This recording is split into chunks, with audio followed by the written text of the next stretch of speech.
السلام علیکم ورحمۃ اللہ وبرکاتہ۔ حامداً ومصليا اما بعد، اعوذ باللہ من الشیطان الرجیم، بسم اللہ الرحمن الرحیم۔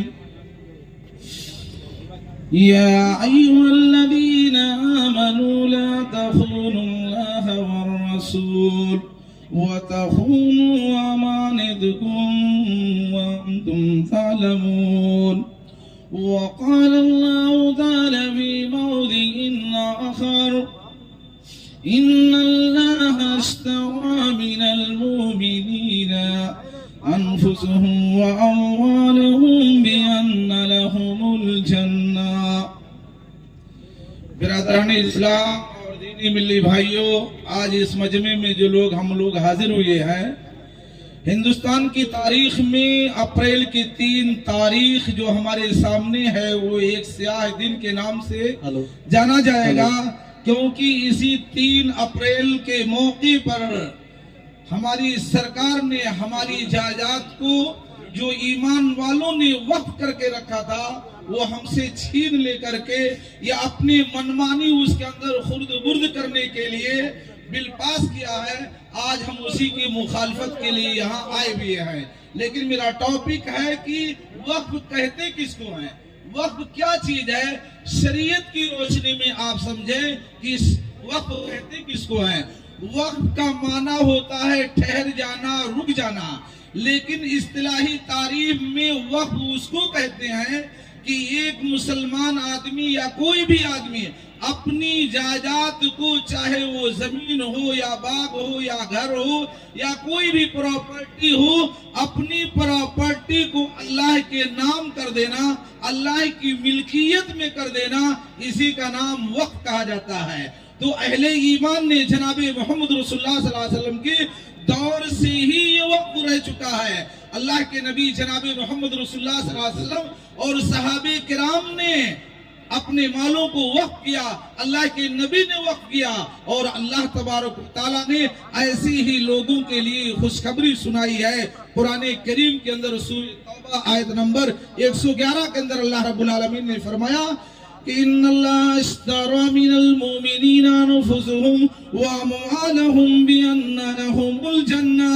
اللہ رب العالمین نے ایمان والوں کو خرید لیا ہے، ایمان والوں کو خرید لیا ہے، ان کے مالوں کو، ان کی جانوں کو جنت کے بدلے میں۔ ان اللہ اشترى من المؤمنین انفسهم واموالهم، اللہ رب العالمین نے یقیناً خرید لیا ایمان والوں کو کہ وہ اپنی جانوں کی قربانیاں دیں، اپنے مالوں کی قربانیاں دیں، اس کے بدلے میں اللہ رب العالمین نے ان سے جنت کا وعدہ کیا ہے۔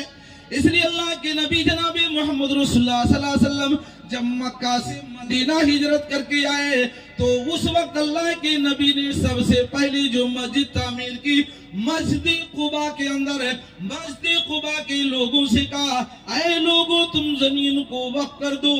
مسجد قباء کے سامنے جو باغ تھے، اللہ کے نبی نے فرمایا اس باغ کو تم ہمارے ہاتھ سے بیچ دو، لیکن ان لوگوں نے کیا کہا اے اللہ کے نبی ہم یہ باغ ہے اللہ رب العالمین کے ہاتھ سے بیچنا چاہتے ہیں، ہم اس کا بدلہ اللہ رب العالمین سے لینا چاہتے ہیں۔ اللہ کے نبی جناب محمد رسول اللہ صلی اللہ علیہ وسلم کی آخری زندگی ہے، نبیوں نے اپنی زندگی میں کوئی چیز نہیں چھوڑی، نہ غلام چھوڑا، نہ بادیاں چھوڑی، نہ سونے جواہرات چھوڑے۔ اللہ کے نبی نے اپنی آخری زندگی کے اندر تھوڑی سی زمین تھی اس کو بھی وقف کر دیا۔ اللہ کے نبی نے اپنی تھوڑی سی زمین مسافروں کے لیے وقف کر دیا۔ اللہ کے نبی نے مسجد نبوی کی تعمیر کرائی، مسجد نبوی کی بھی زمین کو کہا گیا وہ 2 یتیم بچوں کی تھی، اللہ کے نبی نے فرمایا اس زمین کو وقف کر دو۔ یعنی وقف اللہ کے راستے میں دے دینا، اللہ کی ملکیت میں دے دینا ہے۔ جو چیز اللہ کی ملکیت میں آ جائے اس چیز کا کوئی وارث نہیں ہو سکتا ہے، اس چیز کو ہبہ نہیں کیا جا سکتا ہے، اس چیز کا کوئی مالک نہیں بن سکتا ہے کہ اللہ تبارک و تعالیٰ کے راستے میں دی ہوئی چیز کو